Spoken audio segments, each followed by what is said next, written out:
Hi, and welcome back to another iCourse training video. In this one, we'll be showing you how to add a new resource to a project. This tutorial is for anyone with a subscription, including Basic, Basic Plus, and Pro. Now, there are two ways that we can create resources in iCourse. The first is to create them within a project, down here. And the second is that Pro subscribers can use our Survey 123 import and fill out a form, and then they will automatically populate in the project resources section. It's especially useful for fieldwork, and that process will be covered in a later video. However, our first step in this video is going to be to create a resource this way. So we'll hit New Resource, and the first choice is to select a property type. Our options are archaeological site, building, structure, object, district, site, and linear resource. So we're going to choose to demo a building. So create. Now let's fill out this resource field. So the resource name. This is the common or historic name of the resource. So for this one, I'm going to call it the Romance Theater, downtown Rexburg. It's historic. It is privately owned, is not restricted. And the description should detail all elements of the resource, including the setting, landscape features, and boundaries. You need to provide good architectural descriptions as well. The same is true for archaeological sites. More info about what we can expect written out is in these little pop-up icons here. Okay, yes.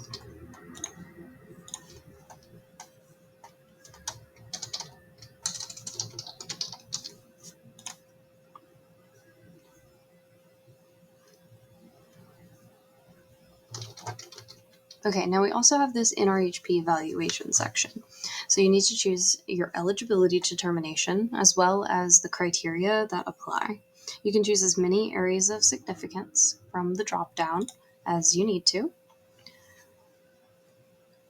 And these are pulled directly from the National Register's list of areas of significance.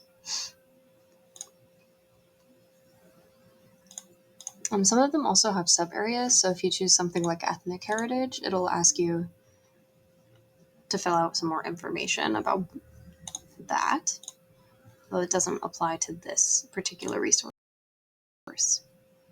So we'll do entertainment,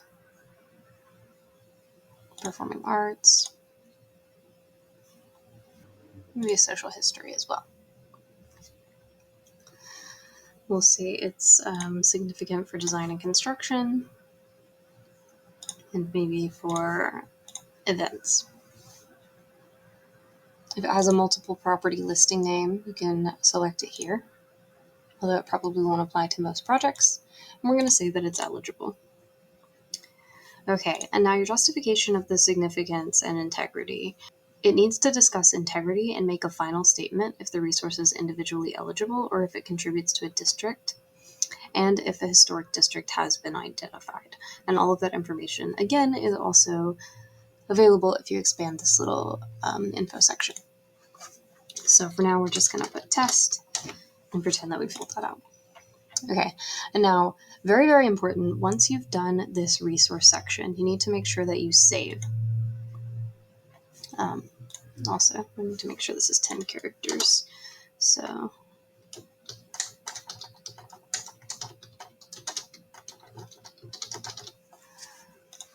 and hit save.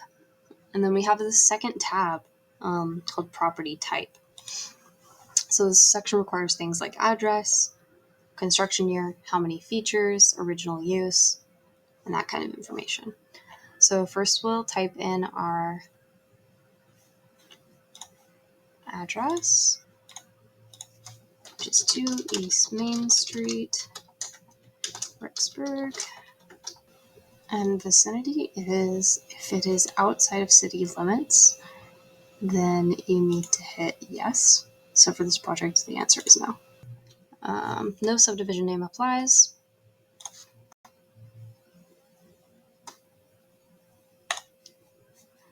just do 1924, circa, yes.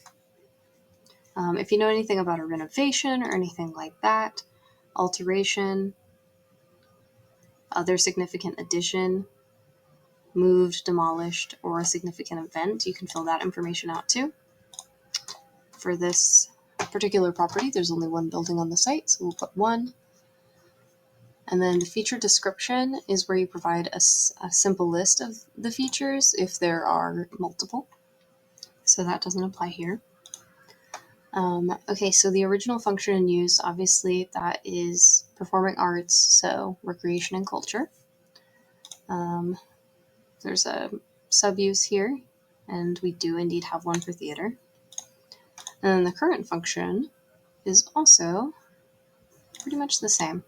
So it's still a theater. Okay, so materials and architecture. Just fill this out to the best of your ability. If you do happen to know the architect, you can fill that out. And if you know the architectural style, which in this case it's Art Deco, you can fill that out. It's a rectangular plan. And then those are the only 2 required, but whatever you happen to know about the materials and architecture, go ahead and fill out the appropriate drop-downs. I know for sure that it is brick. The material is, of course, glass. And then again, make sure you hit save. Okay, so now we have these 2 sections filled out, and we also need an overview image, but we're going to upload our photos in this attachment section. So it is required that you submit 2 photos. Just the first one, then have a historic photo. And then you need to make one of these the overview image. Let's use the historic photo. You just click on it to hit make overview. And then you fill out a caption. So Romance Theater in, say, 1954, Rexburg, Idaho. Then hit save. Okay, and you actually want to upload 2 current photos. One can be historic and you may need more, but at least 2 current photos. And then we'll also upload any reports that we have associated with the resource. And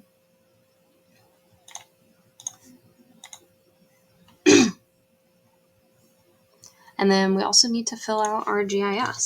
So let's zoom into Rexburg again, and we need to find the building.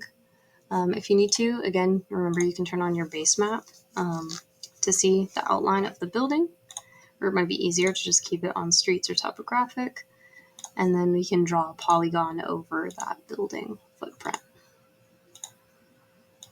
Just hit double click to end your polygon. All right. Now hit update resource shape. And there we have our shape. There will be a forthcoming video about districts.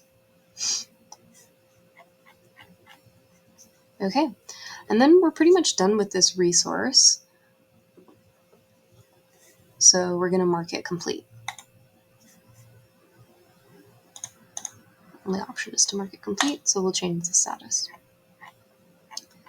Okay, now if we go back to our project, we can go to Associated Projects. We're now going to be able to see that we have a project resource created by this project. Now there are of course other resources within this area, and this is how you'll update resources by hitting create new version, but again we're going to do another video on editing and updating a resource. Okay, thank you for tuning into this video.